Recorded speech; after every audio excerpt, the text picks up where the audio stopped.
दोस्तों नमस्कार, जय माता दी। आप सभी का स्टडी विद अजय पर पुनः स्वागत है।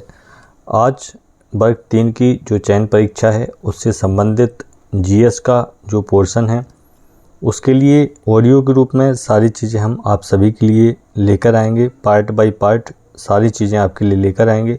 सारी चीज़ें फैक्चुअल रूप में रहेंगी, तथ्य रूप में रहेगी, जिससे आपको सुनने में आसानी होगी। आप फ़ोन को कहीं भी रख सकती हैं और आपके सिलेबस से संबंधित जो सारी चीज़ें हैं वह आपको इस वीडियो में मिलती रहेगी। उम्मीद है आपको ये ऑडियो फॉर्म में जो मैं बनाने की कोशिश कर रहा हूँ वह आपको निश्चित ही पसंद आएगी। आज इकाई 17 वर्ग 3 चयन परीक्षा का जो सिलेबस है उसमें इकाई 17 है। सामाजिक विज्ञान के अंतर्गत उसके जो पार्ट्स हैं उसमें पहला पार्ट आज हम आप सभी के लिए लेकर आए हैं। चलिए शुरू करते हैं आज का पहला पार्ट। पहले पार्ट में हम चर्चा करेंगे भारत के सामान्य परिचय और उसके प्रादेशिक विभाजन के बारे में। तो चलिए शुरू करते हैं। भारतीय भूभाग का जो कुल क्षेत्रफल है 32,87,263 वर्ग किलोमीटर है। भारत का क्षेत्रफल विश्व के कुल भौगोलिक क्षेत्रफल का 2.4% है। भारत की भू आकृति चतुष्कोणीय आकृति है। भारत का उत्तर से दक्षिण की तरफ जो विस्तार है 3,214 किलोमीटर है। भारत का पूरब से पश्चिम की ओर जो विस्तार है वह 2,933 किलोमीटर है। द्वीपों सहित भारत के तटरेखा की कुल लंबाई 7,516.6 किलोमीटर है। भारत की स्थलीय सीमा की कुल लंबाई 15,200 किलोमीटर है। क्षेत्रफल की दृष्टि से भारत का विश्व में 7वां स्थान है। जनसंख्या की दृष्टि से भारत का विश्व में दूसरा स्थान है। भारत की जनसंख्या विश्व की कुल जनसंख्या का 17.5% यानी 17.5% है। भारतवर्ष में गाँवों की जो कुल संख्या है 6.4 लाख से अधिक है। भारत का अक्षांशीय विस्तार 8 डिग्री 4 मिनट से 37 डिग्री 6 मिनट उत्तरी अक्षांश है। भारत का देशांतरीय विस्तार 68 डिग्री 7 मिनट से 97 डिग्री 25 मिनट पूर्वी देशांतर है। अब भारत में मानक समय के बारे में कुछ बताएंगे। इसमें भारत में जो मानक समय 82.5 डिग्री पूर्वी देशांतर रेखा को माना जाता है। 82.5 डिग्री पूर्वी देशांतर रेखा भारत के प्रयागराज के नैनी से होकर गुजरती है। भारतीय मानक समय ग्रीनविच मध्य यानी 0 डिग्री देशांतर से 5 घंटा 30 मिनट आगे है। भारतीय मानक समय की याम्योत्तर रेखा भारतीय राज्यों से होकर गुजरती है। 5 राज्यों से होकर ये गुजरती है। वह 5 राज्य जो हैं वह हैं उत्तर प्रदेश, मध्य प्रदेश, छत्तीसगढ़, उड़ीसा और आंध्र प्रदेश। इन 5 राज्यों से होकर भारतीय मानक समय रेखा है वह यहाँ से गुजरती है। 23.5 डिग्री उत्तरी अक्षांश रेखा को कर्क रेखा कहा जाता है। विषुवत रेखा के उत्तर में 23.5 डिग्री उत्तरी अक्षांश जो होता है उसको कर्क रेखा कहा जाता है। कर्क रेखा भारत के 8 राज्यों से होकर गुजरती है। भारत के 8 राज्यों से होकर गुजरती है और वह 8 राज्य हैं गुजरात, राजस्थान, मध्य प्रदेश, छत्तीसगढ़, झारखंड, पश्चिम बंगाल, त्रिपुरा और मिजोरम। इन 8 राज्यों से होकर कर्क रेखा गुजरती है। कर्क रेखा भारत के पड़ोसी देश बांग्लादेश से होकर गुजरती है। भारतीय मानक समय रेखा और कर्क रेखा भारत के छत्तीसगढ़ राज्य में एक दूसरे को काटती हैं। कर्क रेखा राजस्थान के डूंगरपुर और बांसवाड़ा जिले से गुजरती हैं। भारत का जो दक्षिणतम पॉइंट है वह इंदिरा पॉइंट है। भारत की मुख्य भूमि पर दक्षिणतम बिंदु कैप कोमोरिन है, जो कि कन्याकुमारी तमिलनाडु राज्य में है। इंदिरा पॉइंट का पूर्व नाम पिगमेलियन पॉइंट था। भारत के सुदूर दक्षिण में इंदिरा पॉइंट की जो स्थिति है वह बड़ा निकोबार द्वीप समूह में है। अंडमान निकोबार द्वीप समूह के अंतर्गत जो बड़ा निकोबार है वहाँ पर इंदिरा पॉइंट है। भारत का वह स्थान जहाँ बंगाल की खाड़ी, अरब सागर और हिंद महासागर तीनों मिलते हैं, वह स्थान कन्याकुमारी है, जो कि तमिलनाडु राज्य में स्थित है। भारत का सबसे उत्तरी जो बिंदु है वह इंदिरा कॉल है, जो कि भारत के केंद्र शासित प्रदेश लद्दाख में स्थित है। इंदिरा कॉल लद्दाख केंद्र शासित प्रदेश में स्थित है। भारत का सबसे पूर्वी बिंदु जो कि किबिथु है, वह भारत के अरुणाचल प्रदेश राज्य में स्थित है। भारत का सबसे पश्चिमी बिंदु गौरमाता या गुहार मोती है, जो कि भारत के गुजरात राज्य में स्थित है। भारत के पड़ोसी राज्यों की बात करें तो भारत की जो स्थलीय सीमाएं हैं वह 7 देशों के साथ लगी हुई हैं। भारत की जो सबसे लंबी स्थलीय सीमा है वह बांग्लादेश के साथ लगी है, जिसकी लंबाई 4096.7 किलोमीटर है। भारत की सबसे छोटी स्थलीय सीमा अफ़गानिस्तान के साथ है, जिसकी लंबाई 106 किलोमीटर है। भारत का त्रिपुरा राज्य 3 तरफ से बांग्लादेश से घिरा हुआ है।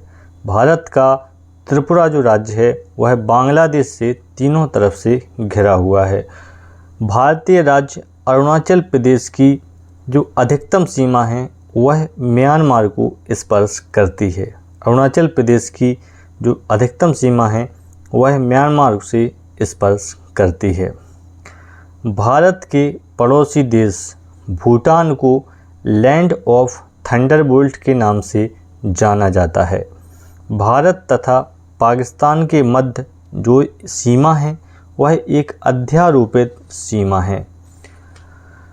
भारत के राज्यों और केंद्र शासित प्रदेशों से संबंधित कुछ प्रश्न हैं, इसके बारे में थोड़ी सी चर्चा संक्षिप्त में। क्षेत्रफल की दृष्टि से भारत के जो 4 सबसे बड़े राज्य हैं उनमें सबसे पहला राजस्थान, दूसरा मध्य प्रदेश, तीसरा महाराष्ट्र और चौथा उत्तर प्रदेश। क्षेत्रफल की दृष्टि से ये 4 बड़े राज्य हैं। जनसंख्या की दृष्टि से भारत के 4 सबसे बड़े राज्य, सबसे पहला उत्तर प्रदेश, दूसरा महाराष्ट्र, तीसरा बिहार, चौथा पश्चिम बंगाल है। क्षेत्रफल की दृष्टि से भारत का सबसे छोटा राज्य गोवा है। जनसंख्या की दृष्टि से भारत का सबसे छोटा राज्य सिक्किम है। भारत में स्थलरुद्ध राज्यों की संख्या 20 है। स्थलरुद्ध राज्य यानी ऐसे राज्य जो चारों तरफ से अन्य राज्यों की सीमाओं से घिरे हुए हैं। स्थलरुद्ध राज्यों की संख्या 20 है। भारत का उत्तर प्रदेश राज्य है जिसकी सीमा सबसे ज़्यादा राज्यों को संपर्क में आती है, स्पर्श करती है। उत्तर प्रदेश 8 राज्यों और 1 संघ राज्य या केंद्र शासित प्रदेश से अपनी सीमा को जोड़ती है। जिन सीमाओं से उत्तर प्रदेश स्पर्श करता है वह राज्य हैं हरियाणा, राजस्थान, मध्य प्रदेश, छत्तीसगढ़, झारखंड, बिहार, हिमाचल प्रदेश, उत्तराखंड, दिल्ली केंद्र शासित प्रदेश है। बाकी अन्य जो 8 राज्य हैं वह राज्य हैं। भारत का सोनभद्र जिला जो कि उत्तर प्रदेश का जिला है, सर्वाधिक 4 राज्यों की सीमाओं को स्पर्श करता है। भारत के उत्तर प्रदेश में सबसे ज़्यादा ज़िले हैं, सर्वाधिक ज़िले हैं और इन ज़िलों की संख्या 75 है। मध्य प्रदेश का झाबुआ ज़िला गुजरात और राजस्थान दोनों राज्यों की सीमाओं को स्पर्श करता है। इसी प्रकार से मध्य प्रदेश का सिंगरौली ज़िला उत्तर प्रदेश और छत्तीसगढ़ दोनों राज्यों की सीमाओं को स्पर्श करता है। मध्य प्रदेश का ही बालाघाट ज़िला महाराष्ट्र और छत्तीसगढ़ दोनों राज्यों की सीमा को स्पर्श करता है। धान का कटोरा इस नाम की उपाधि भारत के छत्तीसगढ़ राज्य को दी गई है।